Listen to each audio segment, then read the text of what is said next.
ഒരു മുസ്ലിം ലീഗുകാരനെ ആളുകൾ കാണുന്നത്, രാഷ്ട്രീയമൊന്നും ഇല്ലാത്ത ആളുകൾ അല്ലെങ്കിൽ നിഷ്പക്ഷമായിട്ടുള്ള ആളുകൾ കാണുന്നത് വളരെ കാം ആൻഡ് ക്വയറ്റ് ആയിട്ടുള്ള, വളരെ കൂളായിട്ടുള്ള, എന്ത് തരത്തിലുള്ള പ്രശ്നങ്ങളും അത് ഏറ്റെടുക്കാനും അതിന് കൃത്യമായിട്ടുള്ള പരിഹാരം ഉണ്ടാക്കാനൊക്കെ പറ്റുന്ന വളരെ കപ്പാസിറ്റിയുള്ള ആളുകളായിട്ടാണ് മുസ്ലിം ലീഗുകാരെ കാണുന്നത്. ഒരു CPM-കാരനെ അങ്ങനെ കാണാൻ സാധിക്കില്ല. അവരുടെ സ്റ്റൈല് വളരെ വ്യത്യസ്തമാണ്. ഇപ്പം നമ്മൾ കാണുന്നത് വളരെ ശാന്തമായിട്ടുള്ള ഒരു പ്രകൃതിയുള്ള ആളുകൾ. കാരണം മറ്റുള്ള ആളുകളുടെ പ്രശ്നങ്ങളും ഒക്കെ കേൾക്കാനുള്ള സമയം, അത് കേൾക്കുവാനും മനസ്സിലാക്കുവാനും, ഇനി പൈസ ഇല്ലെങ്കിൽ അവരുടെ പോക്കറ്റിൽ നിന്നും എടുത്തുകൊണ്ട് അവരെ സഹായിക്കുന്ന, ഇങ്ങനെയുള്ള പല കാര്യങ്ങളുമായിട്ട് കണക്ട് ചെയ്ത് എടുക്കുന്നത്. അപ്പോൾ ഈ ഒരു പ്രസ്ഥാനം അങ്ങനെയാണ് മുന്നോട്ട് പോയിക്കൊണ്ടിരിക്കുന്നത്. അതുപോലെ തന്നെ നമുക്ക് മലബാറിൽ വെച്ച് നോക്കുമ്പോൾ മുസ്ലിം ലീഗും സമസ്തയും അങ്ങനെയുള്ള കുറേ മുജാഹിദ് ജമാഅത്ത് ഇവരെല്ലാവരും ഒരേ ചിന്താഗതിയിലൂടെയാണ് രാഷ്ട്രീയമായിട്ട് കാണുന്നത്.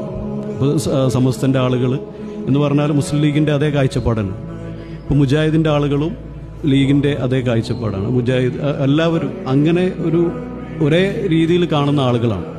അപ്പോൾ നമുക്ക് ഇവരൊക്കെ എല്ലാവരുമായിട്ട് സംസാരിക്കുമ്പോഴും ഒക്കെ നമുക്ക് മനസ്സിലാവും അത്രയും മാറ്റങ്ങൾ, ഹൃദയത്തിൽ വളരെ സോഫ്റ്റായിട്ടുള്ള, എല്ലാവരെയും ഉൾക്കൊള്ളാൻ പറ്റുന്ന രീതിയിലുള്ളൊരു കമ്മ്യൂണിറ്റി.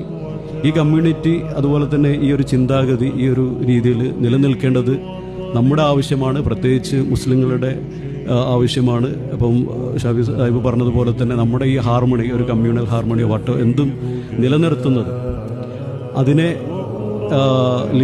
അതിനെ മുന്നോട്ട് കൊണ്ടുപോകുന്നത് നമ്മുടെ ഫാമിലിയും അതുപോലെ തന്നെ നമ്മുടെ മുസ്ലിം ലീഗിൻ്റെ നേതാക്കന്മാരും. അപ്പോൾ അവർക്ക് ഒരിക്കലും എന്ന് വെച്ചാൽ അവർക്ക് സത്യമായിട്ടുള്ള കാര്യങ്ങൾ അറിയും. ഇപ്പം കഴിഞ്ഞ വർഷങ്ങളായിട്ട് ഇപ്പോൾ ബാബരി മസ്ജിദ് ആണെങ്കിലും നമ്മൾ പെട്ടെന്ന് പൊട്ടിത്തെറിക്കേണ്ട ആളുകളല്ല. അപ്പോൾ നമുക്ക് ഓരോന്നിനെയും അതിനെ കൺട്രോൾ ചെയ്യേണ്ടിടത്ത് നമ്മൾ കൺട്രോൾ ചെയ്ത് നമ്മൾ കുറച്ചുകൂടി പ്രാക്ടിക്കലായിട്ട് നിന്ന് സമാധാനപരമായിട്ട്, ഇപ്പോൾ ഒരു പ്രശ്നം ഉണ്ടെങ്കിൽ പെട്ടെന്ന് നമ്മൾ അതിൽ പരിഹരിച്ചു കഴിഞ്ഞാൽ അതിൽ കൂടുതൽ ഇഷ്യൂസാണ്. അപ്പോൾ അതിന് കുറച്ച് സമയം കൊടുത്ത് എല്ലാവരെയും ഒന്ന് തണുപ്പിച്ചതിന് ശേഷം പതുക്കെ അതിലേക്ക് നമ്മൾ പോയി കഴിഞ്ഞാൽ എല്ലാ വിഭാഗത്തിൽപ്പെട്ട ആളുകൾക്കും സമാധാനം കൊടുക്കാൻ സാധിക്കും. ഇപ്പോൾ വഖഫ് ഭൂമിൻ്റെ വിഷയമൊക്കെ വളരെ ഒരു വിവാദകരമായിട്ടുള്ള കാര്യമാണ്. അപ്പോൾ ഇതിനെക്കുറിച്ചൊക്കെ പഠിച്ച് മനസ്സിലാക്കി അതിനെ ആ സമയമാവുമ്പോൾ അതിൽ നല്ലൊരു പരിഹാരം കണ്ടെത്താനും സാധിക്കും. സാദിഖ് ശിഹാബ് തങ്ങൾ എപ്പോഴും പറയാറുണ്ട്, നമ്മളൊരു വോട്ടിന് വേണ്ടിയിട്ട് മാത്രം നിലനിൽക്കുന്ന പാർട്ടിയല്ല, ഒരു വോട്ട് മാത്രമല്ല നമ്മുടെ ലക്ഷ്യം. നമ്മുടെ ലക്ഷ്യം ഇവിടെ സമാധാനവും അതുപോലെ തന്നെ ഹാർമണി അതൊക്കെ തന്നെയാണ്. അപ്പോൾ അതൊക്കെ നിലനിർത്തണമെന്നുണ്ടെങ്കിൽ നമ്മൾ കുറേ വിട്ടുവീഴ്ചകളൊക്കെ അങ്ങോട്ടും ഇങ്ങോട്ടൊക്കെ ചെയ്യേണ്ടി വരും.